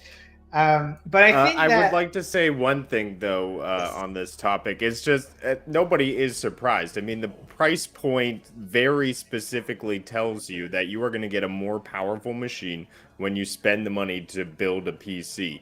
Like you're not getting everything that you would get in a PC for $500. Like that's just not, it's not a magic box, and that's just not how it works. It spends thousands of dollars to build a PC, and that's why you're getting that insane performance out of it. And I think that is a realization that's the difference between console and PC gaming is the price. Is 4K 60 insane performance? And I would pick 4K at 30 FPS because I've never experienced 2040 FPS, but I'm afraid that would make me sick, like Ray was saying. I don't know. Has any of you guys experienced 240 FPS? I don't have the monitor for that, but I'm afraid it would make me sick. Be like in real life, but I think too much. We can agree that too smooth. All we want, when we pay for an expensive game, all we want is the best experience. We want quality music, we want quality graphics, smooth gameplay. Just give us all of that, and everybody will be happy. That's not true. There's always going to be someone saying, "Oh, this game looks too good," or something like that. But yeah, I'm the opposite of Gladiator. He's like, I want story, I want character development, I want none of that. I make up it all in my head as I go along. I don't even have headphones on. I want good gameplay mechanics. I want it to be a fun loop for me to get into. That's the one thing I hold value on games more than anything else. But I just want to throw that as a joke. Yeah, you want your games D&D player. You must be used to role playing, huh? Oh, I'll bard my way through anything. Yeah. No, I know that you like your game where they kick your butt. They just the difficulty gets really insane, and that. Are you a From Software guy? He is. Narrative. Yeah, I should have known him saying, "Oh, I don't want any narrative." Yeah, totally a From Software guy. Yes, you must go to the chapel of Ingnanbaum, and there you will find the chalice. Thank you. It will show you the way to the top of Mordor Glingendor. Man, they need to make a Souls Lord of the Ring game. That'd be so cool. I mean, Elden Ring is like, that's probably as close as we're gonna get, right? I mean, it's literally the One Ring, right? I mean, come on, Elden it's not very subtle, Yeah. As long as there's no golem in there, we'll be happy. Oh God. All right, so moving on. I have some more news. You enter a boss arena. It's just just jumps out at you. He's got like a health bar that's like this big, like it's literally like an inch on the screen. You just gotta swat him one time. He's like, ah! He's like, and then he's like, "Oh, best game ever!" Oh my gosh! All right, so this is me, but I wanted to show this. So Booster Roy also got. Oh, my cat really didn't like that. I got super hyper there. She's really doesn't like that. But anyway, we've got Booster Roy adding another game, and it's kind of similar to GFN. It's an older game back from the PS4 era, beginning of PS4. Wolfenstein: The Old Blood. So if I'm not mistaken, it was very exciting when it first came out because during the game, I think that if you bought it, you were able to gain access to a playable demo of the Doom remake back then. Just to give you a little bit of information, it's been a while since it came out, but yeah. And the game spawned like some DLCs. There was Wolfenstein New Blood, and then they had the one with the girls. I can't remember the name of that one. Do you guys remember? Was it? Come on. Young Blood, right? Young Blood. Yeah, that's the one. So that game is not good. So I heard. But Old Blood is good though, and again, it'll be great for people to experience with the highest graphics. I hope that this one has 40K and 120 FPS for the people to experience. But should be good. Did anybody give that one a try back then? I know that was pretty popular. But does anyone of you have any thoughts? I played the Young Guns. Young Guns. Oh yeah. Young Guns. That's it. Yeah, that's when I played. Okay. That game was like I don't. That's one of those ones where it's like you couldn't honestly recommend it to anyone, but. I mean, I'm really not a proponent of the it's good with friends adage because pretty much you got to have a pretty bad game for it not to be fun when you're playing with friends, right? But no, I mean, it was only good with friends, but it was fun. It had good kind of progression, RPG style elements. You got better weapons along the way. I'm talking about Young Blood. Oh, okay. I was like, wait, are we talking about the same game? Okay. No. Oh my gosh, Rip Toronto is trending. What? Rip Toronto? Oh, I don't know. I was expecting a French fight. Isn't there big storms happening right now in Toronto? Hope you guys are safe.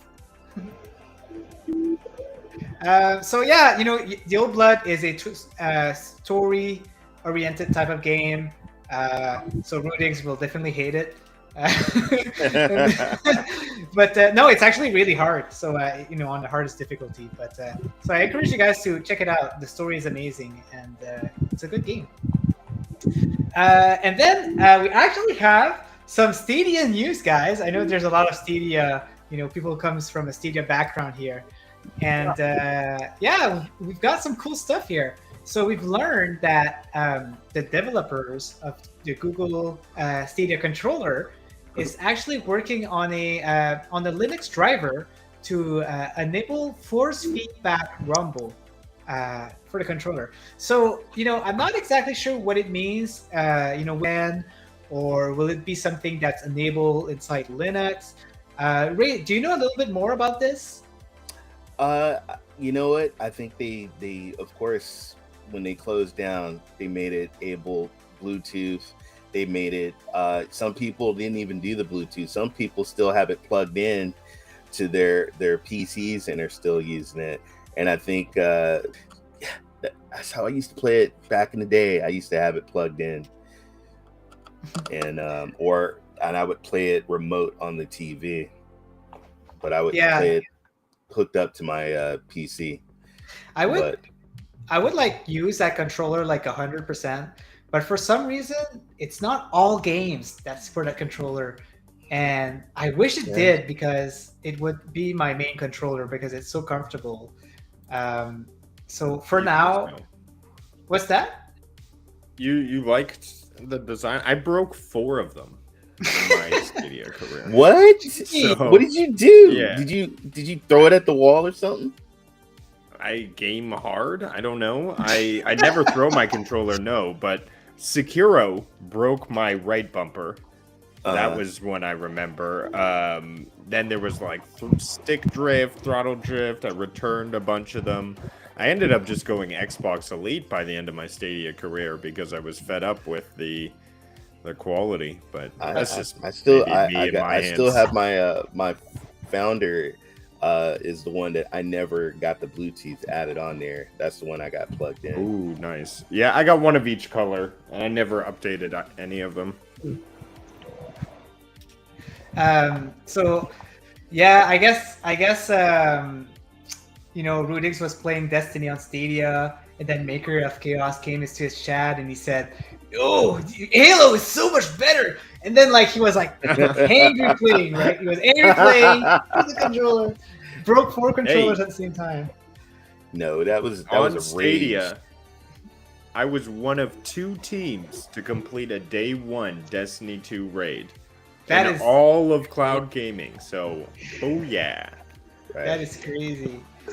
Yeah. But you know, it's unfortunate. I didn't have any issues with my controllers.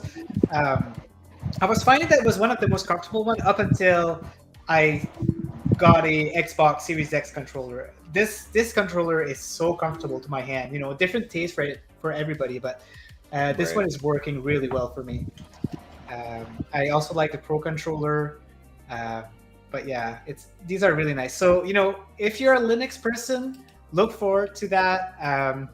Looks like you'll get Rumble support, which is awesome because right now with the Bluetooth, it's not supported, and they are finally bringing back this to life, which is good. Wait! I'm seeing Maker here saying Halo is bigger than Witch Queen. Oh, he's trying to say Halo multiplayer is better than Destiny multiplayer.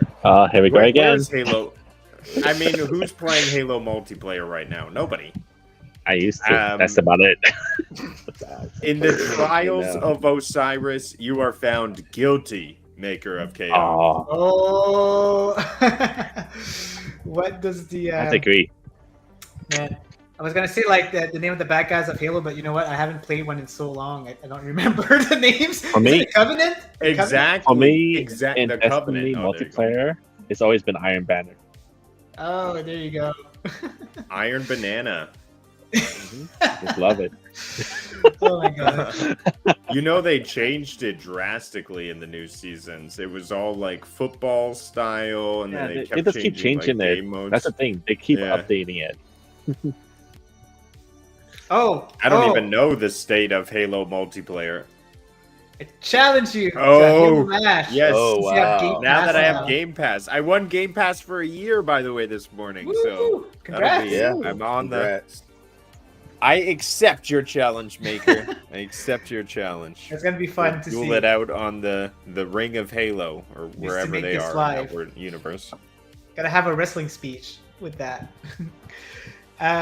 So what else we have here? We actually have something very interesting. So PlayStation Plus, free extra and premium games for July reveal. Okay. So we got the big list of every single game coming out in July, and let me tell you what, the list of games is amazing. We'll go through them, and guys, feel free to interrupt me. You know, if you want to share some excitement, if there's any games you Sure. plan on playing, and all of that. So for July, we have It Takes Two, of course. Boom! great Game of the game. year. Yeah. 2021, It sure is. right? It was like 2021? Yeah, I think it was 2021. Yeah. Yeah. Yeah. Yeah, it me was. too. The chat, it wasn't letting me hide Bakers of Chaos message for some reason, but there you go. We got Sniper Elite 5. You know, Sniper Elite 4 Fantastic. was on Oh, that's Stadia. huge. That's a Sniper good Elite. one. Mhm. I'm looking to play that. SnowRunner, people. Is that crossplay? I'll be able to. I gotta check Sniper that out. 'Cause Elite? I know a bunch of think people it are might always be playing Sniper cosplay. Elite. Not sure. It wasn't cross-play on Stadia, if I recall. It was only Stadia people for the Fort one. Yeah, but so I'm not sure. Stadia. Ah. Stadia was like that island in Fortnite where you start on, and then everybody goes to the other island afterwards, and you're just like, you know, they're completely separate. But anyways, continue. Yeah, gotcha. SnowRunner, World War Z, another good one. that was on Stadia. Yeah. The Ooh, Ascent. the I haven't Ascent. played the Nice. Ascent. I played the Ascent. Yeah. That's a The thing nice- about the Ascent is I like to get high. So you like to go upward, not downward. Yes, yeah, in altitude. He wants to ascend. Yeah. And I know Rokk is a big fan of the game. Also, I think he finished Yeah. it. And I've been keen to play it lately. I've won it on Steam, and so I really need to play it. Undertale, that's super up my alley. Undertale is a kind of like a spiritual successor of Earthbound back in the day, and yeah, so that's a good one. Amazing music. SpongeBob SquarePants, Battle for Bikini Bottom Rehydrated, another one that we had on Stadia. Melty Blood, Ooh, Type he lives Flamino? in a pineapple under the sea. Sorry. SpongeBob. I'm gonna try to add back Kirk here. He had some technical difficulties. I'm not sure if that's gonna work. Looks like he's still. I see a couple of Cowboys' favorite games at the bottom. Okay. My Little My Pony. My Little Pony. Yeah, that's a of good his. one. Yeah. And he's he was a big huge. dumpster. He loved the Fast and the Furious. Loved Yes, that I game. remember that. He Oh, was right. doing Him some- in that invisible car drama. Exactly. Yeah, exactly. Circus Electric, that's another one. Nice. Not the bad one. Dynasty Warriors 9 was awesome. We had Empires, I think, on Stadia, but not the night one. Right. Samurai Warrior, so some Mushu kind of games. So, it's a very solid list. And then we've got some classics. Gravity Rush Portable, amazing game on the Vita. Twisted Metal. Wow. Yeah, that was Wow. a good one too. Twisted Metal with their heavy metal music. Oh, Isn't there a TV What? show for that coming up? Yeah. Yes, there is a TV show coming out. Yeah. okay. First of Yeah. all, that is exciting. Like, I would love to get into some Twisted Metal. Twisted Metal is amazing. Yeah. Yeah. It's an old but a gold one for sure. I owned the third and the fourth one back in the day. I think I was too young. I don't think my mother wanted me to play 1 and 2 back then because I was still too young. But when third came out, she let me buy Oh. it, and love the game. Sweet Tooth and all these characters—they're crazy. So, what else do we have here? Today was actually we had a first look at eSport FC24. I think it's like their new name for FIFA because I think that they lost the license for FIFA.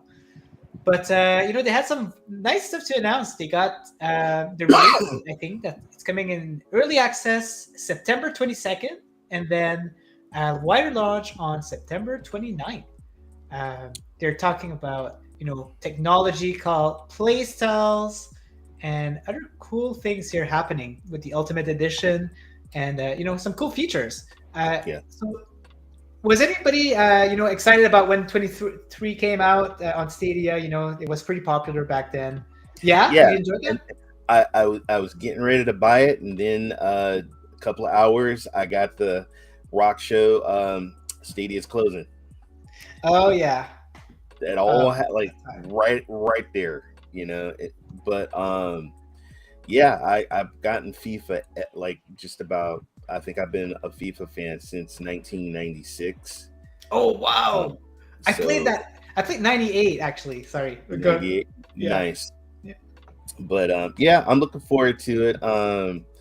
It's weird not calling it FIFA, but I get it.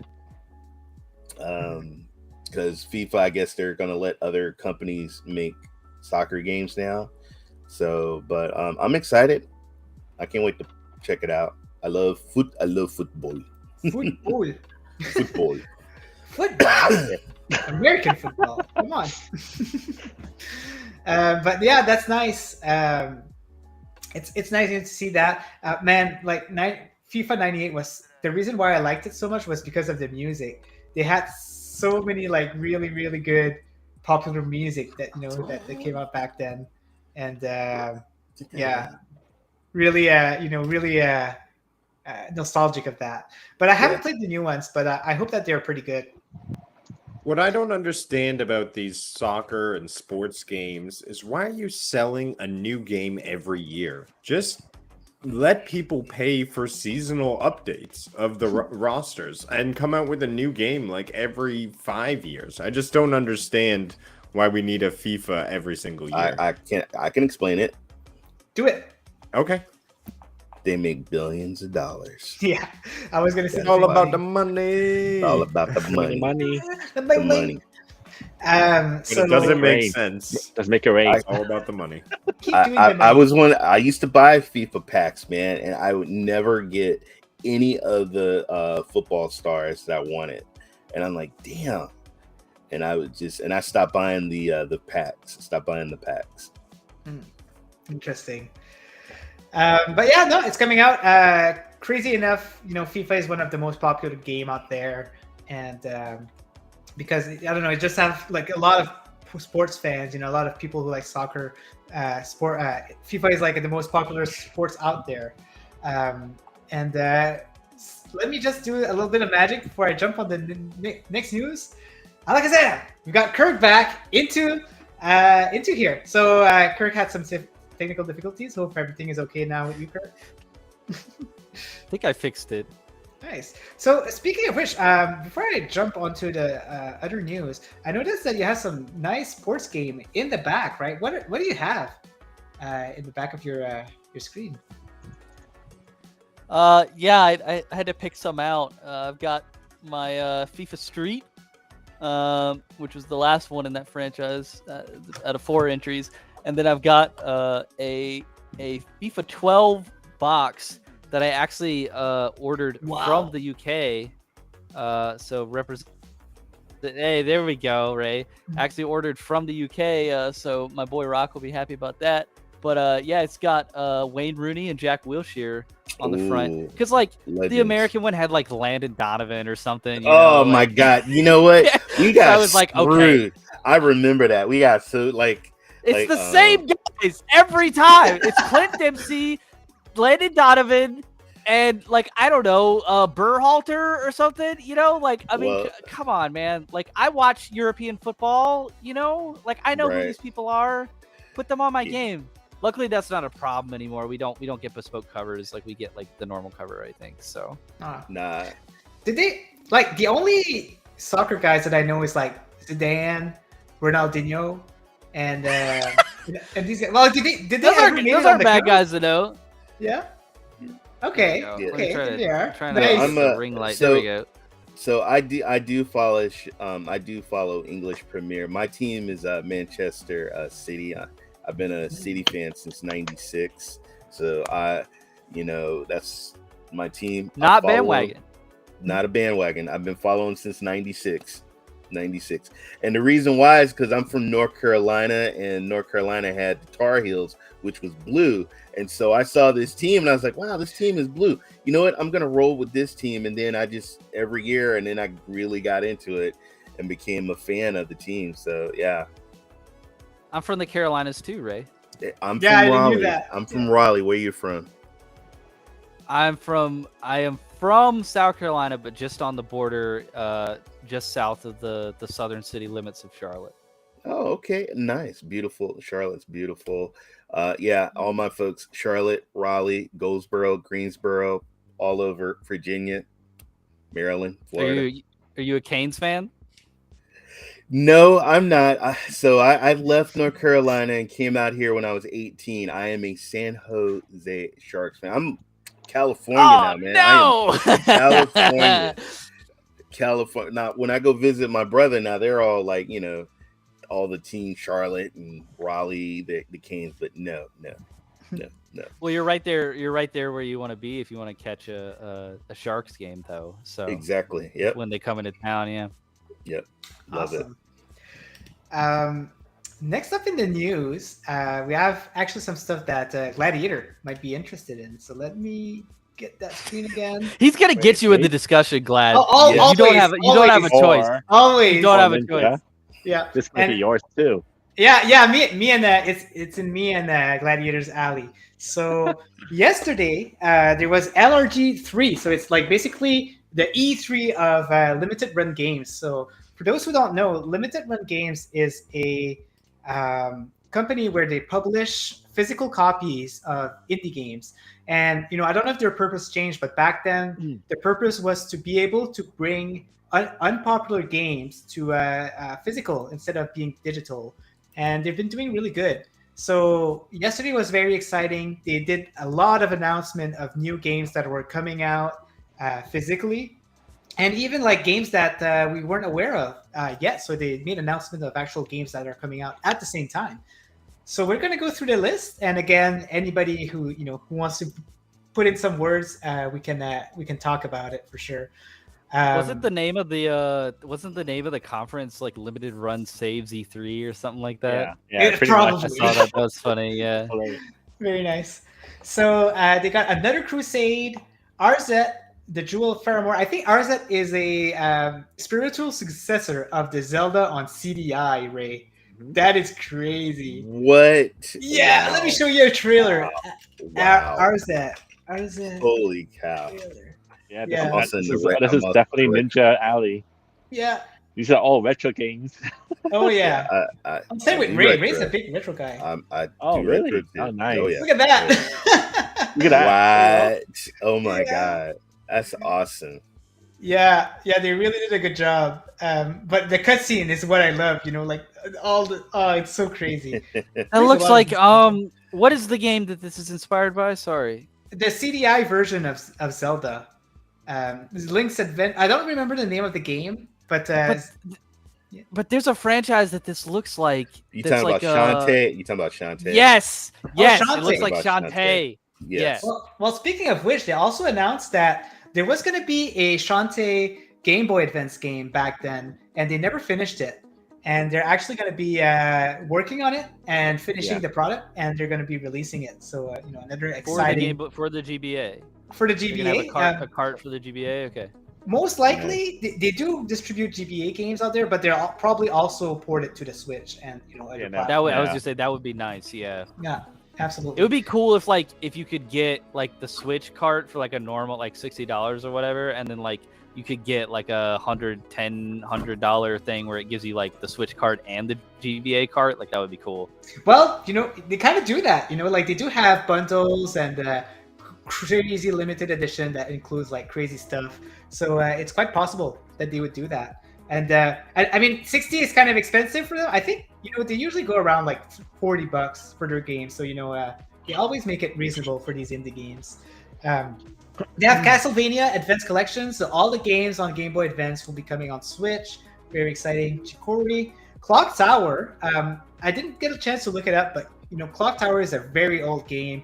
It first came out on the Famicom in Japan, and then they had the remake on PlayStation. People were popping off for that on Twitter, like a lot. Nice. I saw a lot of people were popping off for that one. It's a really good horror game. It's amazing. But before we brush over Chicory, I think that was like an indie darling last year. Yeah, it's got almost a 90% on Open Critic. Like that's a really, really well received game. Yeah, like Chicory coming to physical is a really, really big deal. Is that? Oh yeah. Yeah. I think this game. Yeah, I think this game is on Game Pass also. It would have been nominated for Jeff Keighley's Game Awards Indie Game of the Year. I don't know if it won. I can look that up. Sure, but yeah, I love this game. That is cool. I've never heard about this one. Glad, tell us about it. I haven't played this game. It's basically the world is like black and white, and you just have this brush, and you just like paint the world, and then when you paint, things get unlocked. You open paths, things like that. So it's a great. I guess you could say it's an RPG game, action like an adventure, but we're just using a paintbrush and just go around. That is and cool. just like coloring the world. I like the concept. It's very cool. Seems like something that nobody ever did. So looking forward to look that up. So then we've got Colossal Cave, Double Shake, Dungeon of Eater. That rings a bell. I'm not too sure what it is.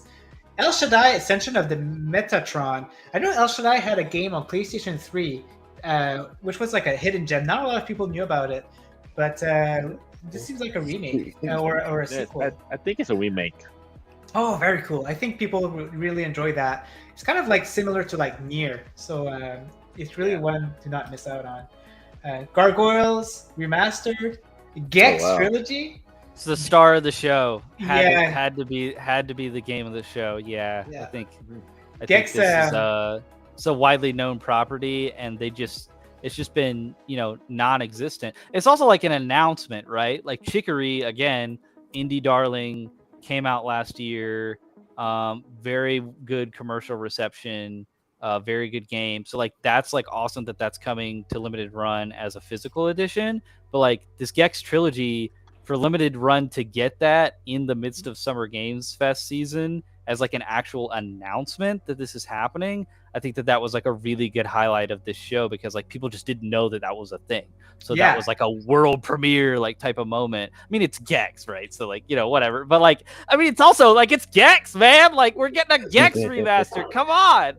The trailer was really cool because they made it look like it was like a James Bond game coming James out. Bond, Yeah, James Bond. And then he was like, were you expecting someone else? Something else. And then at the end, he did the snake thing where he's like, kept you waiting, huh? Oh my gosh, yes, that's true. It was so cool. Let's check it out. It's a really short trailer. But yeah, here you see it. Like, who's that guy, right? Like, obviously not Gex. It's 007. Wait a minute, he grew a tail. Oh my gosh. Yeah, that was a really cool trailer. So yeah, the Gex is very, Gecko.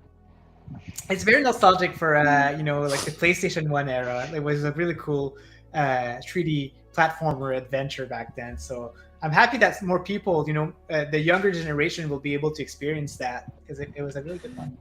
Genuinely, do you They guys ever turn off Roblox? Probably not. for the meme potential, and just for the fact that this is a thing, like this is like a 9 out of 10 on the awesome scale. But like, do you guys think this game like holds up for like today's like gameplay standards? Like, do you think people are gonna be out here like saying like Gex plays really good in 2023? Like, no, well, the thing for is, me, all these games could be sealed in a time capsule and burned underground. Come on, Runic! Jurassic Park! Karate I told my teenage son, if it wasn't Newer for is these better. games, you wouldn't Jurassic have your Park. Call of Duty, you wouldn't have your GTA if it wasn't for these games, man. These are the foundation. Yeah, he laughs at this right here. Okay, he laughs at this. But if it wasn't for this one button and this stick, you wouldn't have had your PS5 controller. You wouldn't have your Xbox controller, man. This is, he's like, Dad, Square, really? Like Square characters on the screen? Like, how is that fun? How was that fun? But yeah. The thing is, it's all about nostalgia, right? Like, I can understand someone who never been into games until like the late 2010 or the late 2000s. I can understand them not liking this, but shut up, Miss Phoenix. She says that's older than us, David. Whatever. Oh, I see how it is. Well, let us elders of gaming, teach you the way. Exactly. Oh man, but no, God. It's exciting. It's exciting for us. Like Jurassic Park was a very cool game on this SNES. It looks like they're bringing that back to the Switch. Rock Channel Gex stream, anyone? Yeah, man. Well, I'll do it. We'll do like a big charity stream, 24-hour stream, and everybody will be playing Gex. And that's it. That's all. I'm curious about Karateka. Karateka was that was like an NSCS game, right? I played Karateka. Yeah. Back in the day. So it's probably like a re-release of some kind. Kumaju Remelia, Kyokyu Tiger Heli, Midnight Fight Express, Otis Cat Paradise. Plumbers don't wear ties. What? Yeah, that's crazy. Yeah. What is that? First of all, when I saw that, I had no idea what was going on. No, it's a CDI game. It's yeah, that's the point. So weird. I had no idea what was going on. You guys have to watch the Angry Video Game Nerd review of this game. It's so good. It's so good. I think that that Midnight Fight Express is kind of a big one as well. Oh. I think that was like kind of similar to like that like Hong Kong Massacre game, like a top I down kind of. played Midnight Fight Express, and it was really fun. Oh. It's a top down fighting. There's like when you're fighting on a train and the train is moving, and you got guys coming in and you're like just beating them up and stuff. That was It's fun. like John Wick type stuff, right? Exactly. Yep. Cool. Yeah. And then I you like just the keep sound of upgrading your character and his abilities and stuff. So Very it's like cool. a Sifu ARPG, like in the There same you vein go. as like a isometric. Yeah. Very So nice. that one's not like as high critical reception wise, but I mean that's still a great indie for them to get in this catalog. I Yeah. agree, Kurt. We've got Rise of the Triad, Roller Coaster Tycoon 3, another big one. I am Road- happy about this. Is this covered in Good. Switch? Give Yeah. me touch controls. And let me. So- They just came out with that Park Beyond game. That game is not good. Don't buy it. It has a ton of bugs in it. Buy this game instead if it's coming to Switch. And I hope it has touch controls so I can drag my roller coasters around and move Spin the you wheel. know, the queue lines and whatever. Yeah, like, oh, dude, if this is on Switch, I'm gonna be playing this in my bed for hours. I played Roller Coaster Tycoon as a kid. Probably 200 hours total. I love that game. Very cool. That's one of the best amusement park sim games ever made. And they Nice. haven't done it better since then, I don't think. I like that. I'm very nostalgic to the first game. I used to play it a lot back then. Rose and Camellia, Shantae Advance Rescue Revolution. That one I'm very excited about. Teenage Mutant Ninja Turtles soundtrack collection. So they're releasing all the Ninja Turtles soundtracks on vinyl, cassette, and CD. You know me, I'm a big collector. Tomba on PS1. They're releasing the 1 and 2 game on there, and This Way Madness Lies. So it's nice that when they release physical games like that, because that's basically how I noticed some of the games that I wasn't aware of, and some of my favorite games now. So hats off to LRG, and I hope that they keep doing what they're doing. Yeah, it's awesome. Yeah, for sure. So sorry, I tried to rush it a little bit because we're almost at the end here. But we're gonna leave it at that for now. These were the most important news that I wanted to talk about. Hopefully everybody enjoyed that. My cameras keep switching here. But before we end, I want to see where we can find anybody here. Everybody here has amazing shows, amazing podcasts, amazing videos, and I just want to go through everybody. So we'll start on the opposite side this time. We'll start with Ray. Where can people find you, Ray? Ray3473 on Twitch. I'm the gaming cyborg. I stream on Twitter. I stream on Twitch. I stream on YouTube. You can find me on the Rokk Show on Tuesdays, and sometimes I do the Rokk Players. This has been great. I also do Retro Rewind with William, Tracy, and Jeff, and we talk about the good old retro games and the good old days. 80s, 70s, 60s, what retro means to you. And it's been great. It's awesome being here on a panel first time with Kurt and Gladiator. I thought you guys are awesome. And thanks, chat. Appreciate it. Awesome. What about you, Gladiator? Make sure to promote yourself a lot. It's your first time here. Let people know what you're doing for sure. Sure. You can find me on, mostly on Twitch. So it'd be twitch.tv/gladiator50end. And you could see me checking out a bunch of, majority of my stream is indie games. But I do stream like other games in general as well, because I just love gaming. But in terms of schedule, if you know Ninja, my schedule is, I don't have a Crazy. I just crazy. stream whatever I want to stream. Like if I turn the game on, I'm like, I'm gonna play this game for the next hour or two. Might as well just stream it. That's the way it works for me. Yeah, and he always pops up and he always bring up some crazy games. So definitely check it out. If I can, I'll give it an attempt. I'll try to put it in the chat here and check him out. What about you, Rudix? You're keeping yourself busy also. Plenty. Let us know what you're doing. Oh yeah, I'm always doing things. I've got a new product out in the world. Sold out week 1, so that was amazing to have. But other than that, my content creation, that's RUDIGGZ. on YouTube and Twitter. Tonight I'll be playing more of The Last of Us Part 2. And you know what? As I'm saying that, I'm realizing I'm playing that game purely for the story. Because it is an epic story. Oh my god. The game is hard though.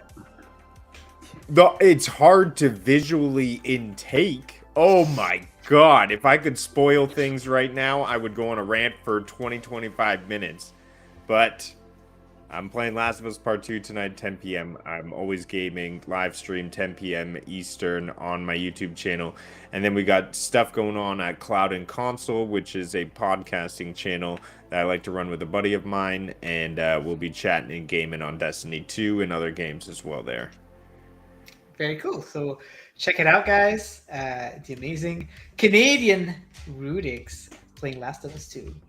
Oh yeah, Amazing give it up Canadian. for Rudix. Yeah. The story. Wait. Yeah, give it up for Rudix. Ooh, the headbanger. Oh, the yeah. headbanger. There you Ray, go. you love it. You love it. All right. So Kirk, another new one on the panel. Please, advertise yourself. Tell us what you're doing, and if you can, pop in, your link of your channel in Discord, and I'll make sure to put it in the chat also. Yeah, I got you. I'll do that in a sec for sure. Or if Rokk wants to help me out before I get to it, that'd be great. But I'm Kirkland. That's what I go by. But I'm Kirk the Gamer on YouTube. I don't expect this to be my last appearance here. I want to stay involved. I want to keep contributing to stuff like this. And this seems like an amazing community. So that's been really cool to get into. Uniquely awesome community. If you guys could go and subscribe over at my channel, I'd really appreciate it. Planning on, doing some content for like looking at some of the games that are coming out. Lies of P, Texas Chainsaw Massacre, maybe some Eternites.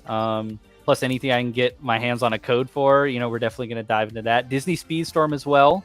That game's going free to play in September. I've been playing it since it launched, so I can give you some insight on what that game is like, whether or not you want to get into it or if it's just a money suck, that sort of thing.